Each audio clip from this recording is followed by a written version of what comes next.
Dear Muslim apologist, if as you watch this video you find yourself saying, "Those are the words, but that's not what they mean," then please ask yourself the following question. Considering what is allegedly at stake, is it really too much to ask for the Quran to say what it means? For this video, I've used the Yusuf Ali translation unless otherwise stated. In the 7th century, there were two mutually exclusive views as to the shape of the earth. One, that it was a spheroid, and the other, that it was flat. I think it's reasonable to expect that if there is an intelligent creator of the universe, it would know which of these two worldviews is true, and that the earth is not flat. Also, if that being were to author a perfect book about the earth, there would be no information within it that even hinted at a flat earth. If we read a 7th century book and find information which matches a flat earth model, we must choose between that book either being imperfect or being authored by a fallible 7th century human. So, what would a flat earth look like to a 7th century human standing on its surface? Point 1. The earth would look flat. It may have dips and bumps here and there, but generally it would be stretched out flat, like a carpet. 13:3, and it is he who spread out the earth. 15:19, and the earth we have spread it out, and set thereon firm mountains. 50:7, and the earth we have spread it out, and set thereon mountains standing firm. 79:30, and the earth moreover hath he extended. 88:20, and at the earth, how it is spread out. But does the Quran really mean that the earth was spread out?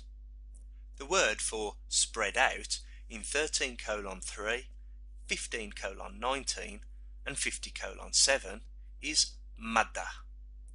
It is also used in 25:45 to demonstrate how Allah prolongs or stretches out a shadow rather than making it stationary. Isn't it amusing how the authors of older tafsirs translated these verses to mean that the earth was flat, but newer explanations somehow take this to mean that the earth is round? Maruful Quran, written in the 20th century, says the expression spread out the earth is not contradictory of it being round, because each part of something very big and round appears to be, when looked at separately, nothing but a surface spread out. And the Quran addresses common people in terms of their views of things. Since a common onlooker sees it as a spread out surface, therefore it was identified as such. Which essentially means it doesn't look wrong to people who are ignorant of the facts. But what is even more amusing is when the same person later claims the word madda means stretched out like leather and expanded into a smooth plane, as soon as it doesn't reveal an error in the Quran. Of course, we now know that the matter that forms the earth was initially spread out, but that was before it was the earth. To form the earth, gravity pulled the mass together. So in fact the Quran says the exact opposite of what really happened when the earth formed. The earth was pulled together for us, not spread out. If you stand on the surface of the earth, you might easily believe it has been spread out flat, because that is simply how it looks. With the benefit of seeing the earth from space, things look very different. And if you had the benefit of not only watching the earth form, but actually being responsible for causing its formation, you would certainly know better. Point 2. Arabs living the life of a travelling trader would have noticed that flat things like carpets tended to move around in harsh weather conditions, and so would need to be pegged down, anchored, or rooted in some way. 16:15. And he has set up on the earth mountains standing firm, lest it should shake with you. 21:31. And we have set on the earth mountains standing firm, lest it should shake with them. 31:10.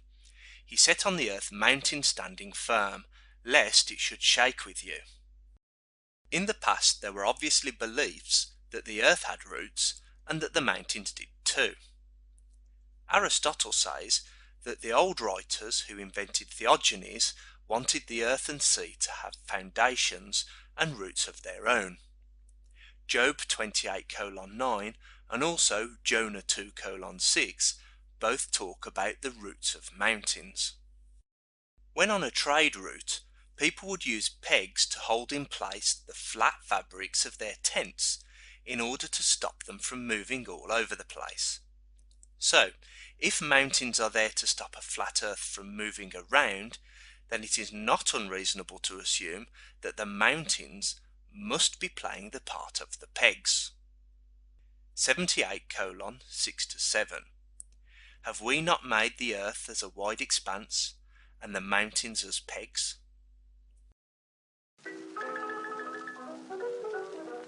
Mountains are formed as a consequence of plate tectonics. The Indian plate colliding with the Eurasian plate caused the Himalayas, which are continuously moving and changing shape as the process continues. This is why the infallible Koran describes mountains as follows. We spread out the land and pitch mountains on it. And immovable. Oh well, chin up Allah. Better luck with your next book. Point 3. If the earth is flat, then the sky is probably flat too. As objects move, we note that objects near to us appear to move quicker than objects further away. This parallax effect gives our brains a perception of depth. As we look at the stars in the night sky, we see that, with the exception of the planets, all of those small bright dots move together as if they are one. This is in fact because they are all so far away that the parallax effect is too tiny to see with the naked eye. The human mind, being used to seeing objects at much smaller distances, interprets this as if these stars are all the same distance away. Does the Quran offer any hints of the heaven being a flat surface? Not only does the Quran say that Allah will roll up the heavens, but even says that they will be rolled up like a scroll rolled up for books. 21:104. The day that we roll up the heavens like a scroll rolled up for books. 39:67. On the day of judgment, the whole of the earth will be but his handful, and the heavens will be rolled up in his right hand. If the Quran explicitly equating the heavens to a flat sheet of paper is not enough for you, then here are some additional examples. The Quran also equates the sky to a canopy or a roof. In these next two verses, the word used for canopy or roof is saqf. This same word is used in 16:26 to describe the roofs of buildings falling down when Allah removed their foundations, and in 43:33 to describe houses with roofs made of silver. The Quran appears to be talking about flat objects suspended above our heads. Point 4. Everything above the ground must have been lifted up. Flat Earth mythology probably came about because combining human common sense with a complete lack of knowledge of the facts leads to incorrect conclusions, such as that flat surfaces such as tables, beds, and obviously the ground itself are required to hold things without them falling off. This would imply there is an absolute up and down, and so anything that is not on the ground must have been raised up. Therefore, it would make sense that the heavens were raised up because they are not on the ground. 88:18 And the sky, how it is raised high. 79:27-28 The heaven, on high hath he raised its canopy. All of the atoms that make up the Earth's atmosphere were pulled towards the Earth by gravity. Relatively speaking, from the point of view of someone on the surface of the Earth, the sky was pulled down and not raised up high. So even the described from the perspective of the man on the ground argument doesn't work here. If, however, by heaven this verse is referring to the stars, then these were not raised up high either. Most, if not all of the stars we see at night existed long before the Earth did. Therefore, there would have been no Earth to raise them up from. There is simply no way to excuse the phrase raised up when referring to either the Earth's atmosphere or the universe outside of it. If by raised up it is meant made very far away, then why not say he has made it far away? Not only would that have been correct from the perspective of someone on the ground and made sense to a 7th century Arab, but it would also have been factually correct. These verses in the Quran appear to be in reference to the incorrect creation story in Genesis, in which God hovers over the waters, puts a barrier between two waters, and then raises one body of water up and names it the heaven. Things which go up tend to come back down again. So, it is reasonable to think anything that stays up in the air, such as the heaven, is being supported by something. The all-knowing creator of the universe knows the heaven is not held up by anything, neither visible or invisible. This is made absolutely clear when the Quran says, "He created the heavens without any pillars." That you can see. Hey ho chaps, looks like this book's going back to the editor. Point 5. A flat earth requires a place for the sun to rise and one for it to set. For the following two verses I have used the Pickthall translation of the Quran. This isn't because the Pickthall version is translated how I want it to be, but because the Yusuf-Ali translation did not match the other three English translations on KoranExplorer.com.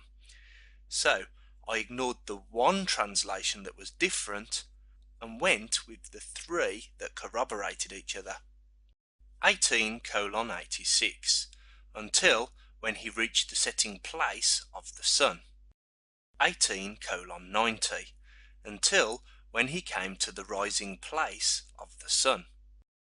Now you may choose to give the benefit of the doubt here if you wish, but why would a perfect, all-knowing entity write such evidently flawed statements when it could just as easily instead have written that the man walked until the sun set, and that he then walked until the sun rose? Or perhaps it could have written, he walked east until he reached the sea. The same verses that say the man in question walked until he reached the place of the rising sun also says that there he found people who had no protection from the sun. 18:89-90 Came to the place of the rising sun. He found it rising on a people for whom we had provided no covering protection against the sun. If Al-Jalalain weren't real Muslims, I'd say they were a duo of comic geniuses.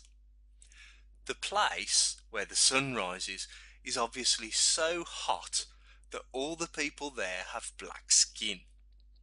These Negroes would have to hide underground when the sun was rising, which is obviously when it would be closer to the surface of the flat earth, and thus at its hottest. And then they would not come out until midday, when it was much cooler. How absolutely brilliant. Point 6. The east and west of the Earth would be the two furthest points. The distance between these 2 points would be the greatest possible while still remaining on the planet. The following verse is attributed to Moses. Clearly Moses, or the person concocting the story of Moses, believed that the Earth was flat, and that the distance between the furthest eastern point and the furthest western point is the largest possible. 26:28. Moses said, "Lord of the east and the west and all in between, if you only had sense."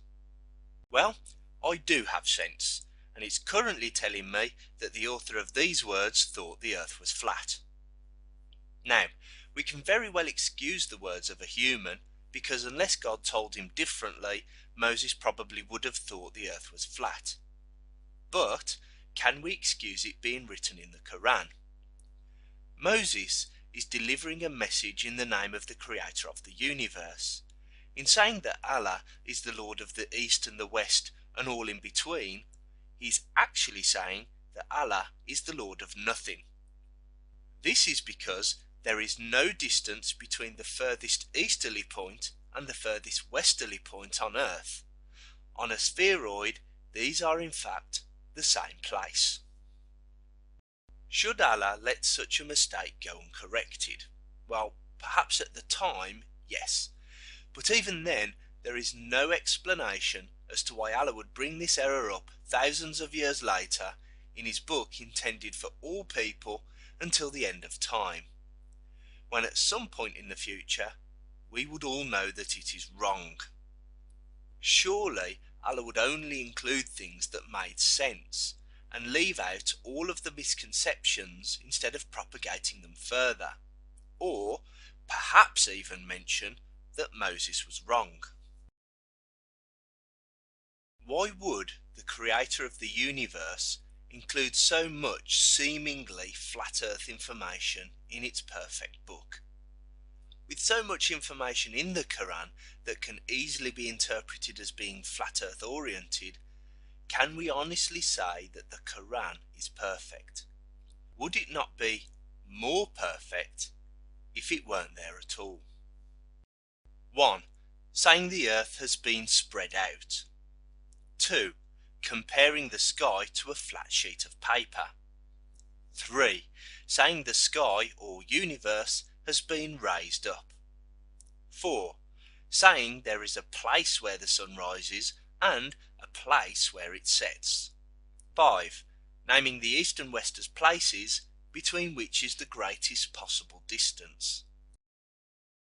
Life is allegedly a test to see if we accept or reject a claim that has no proof. But must it also be a test to see if we are willing to accept a claim that has no credibility? Failing to believe this claim, despite the apparent deliberate attempts to misguide us, is punishable by an eternity in hell. Considering the eternal souls of billions of people are at stake, is it really fair of the just to make this book lack any credibility to so many non-Muslims, and even contain information which must sometimes trouble the minds of the faithful? What is more likely, that the creator of the universe included verses in its perfect book which look like 7th century misconceptions, or that a man with 7th century misconceptions authored the Quran and simply claimed it was from the creator of the universe?